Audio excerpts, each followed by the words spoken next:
दोस्तों, मैंने आपको एक पहले वीडियो बना के बताया था कि जब से शिवपाल यादव ने वापसी की है सपा में 2017 के बाद से 17 से पहले जो वो नींव रखते थे, जिस प्रकार से वो चुनाव लड़ते थे, तो एक के बाद एक चुनाव समाजवादी पार्टी जीतती आ रही थी। लगातार एक के बाद एक चुनाव जीत रही थी।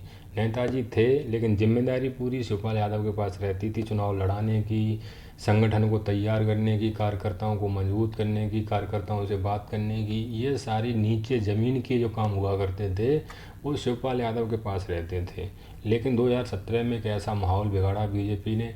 बीजेपी की चाल में भी समाजवादी पार्टी के नेता फंसे, फूटन पड़ी। शिवपाल यादव अलग हुए, अखिलेश यादव अलग हुए। उसके बाद 2017 का चुनाव हारे, फिर 2019 की समाजवादी पार्टी चुनाव हारी, 2022 का भी हार गई। शिवपाल यादव अलग रहे। शिवपाल यादव के अलग होने के बाद समाजवादी पार्टी कमज़ोर पड़ती चली गई। लेकिन जब नेताजी का देहांत हुआ, नेताजी एक्सपायर हुए, उसके बाद फिर शिवपाल यादव समाजवादी पार्टी में आए और उन्हें बुलाया गया। जब मैनपुरी का उपचुनाव हुआ, उस मैनपुरी के उपचुनाव से सारे के सारे उत्तर प्रदेश के समीकरण बदल गए।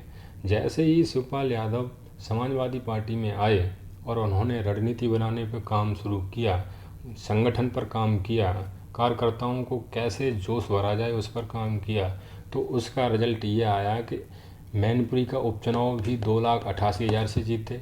उसके कुछ दिन बाद फिर घोसी में उपचुनाव हुआ विधायकी का, वहाँ भी बहुत बड़े अंतर से समाजवादी पार्टी जीती।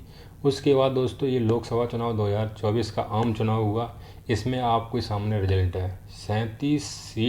37 उम्मीदवार जीत करके आए हैं, 37 सांसद बने हैं। वो भी समाजवादी पार्टी जब से बनी है तब से और अभी तक लेकर के सारे रिकॉर्ड तोड़ करके समाजवादी पार्टी ने 37 सांसद जीते हैं उत्तर प्रदेश में। बीजेपी से ज़्यादा सांसद जीते हैं, ये सबसे बड़ी बात है, वो भी शिवपाल यादव के आने के बाद। दोस्तों, आप देख सकते हैं कि अगर शिवपाल यादव के रहते हुए सब होता है और शिवपाल यादव 2027 में चुनाव मजबूती से समाजवादी पार्टी को लड़ाते हैं तो 100+1% समाजवादी पार्टी की सरकार बनेगी और इसमें उत्तर प्रदेश में बीजेपी मुँह की खाएगी, बुरी तरीके से हारेगी। अभी आप देख लें, 37 हैं, 37 में 5 का गुणा कर दें, 200 से ऊपर विधानसभाएँ हो जाती हैं।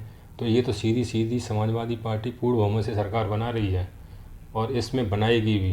तो ये कहते हैं शिवपाल यादव का संगठन, चाचा का जादू जिस प्रकार से चलता है। आप देखिए, बदायूं में पिछली बार हार गए थे 2019 में समाजवादी पार्टी। अब 2024 में उन्होंने जो रणनीति बनाई, जो भूमिका तैयार की, वो दोस्तों देखो कितना कांटे का मैच हुआ। लास्ट में समाजवादी पार्टी के प्रत्याशी आदित्य यादव जी थे। अगर कोई और होता तो हो सकता हार जाते। वो सारे के सारे समाजवादी पार्टी से चले गए थे या बसपा में थे, सभी को समाजवादी पार्टी में ले आए। समाजवादी पार्टी में वो नेता आ गए जो बीएसपी के पूर्व विधायक थे, बीएसपी के लीडर थे, कार्यकर्ता थे। समाजवादी पार्टी से दूरी बना ली थी जिन्होंने, जैसे उसमें बहुत सारे नेता हैं, सलीम शेरवानी वगैरह, ये भी चले गए, इनको भी वापस ले आए। तो इस तरह से बदायूं की सीट जीत पाए, नहीं तो जीतना बहुत मुश्किल था।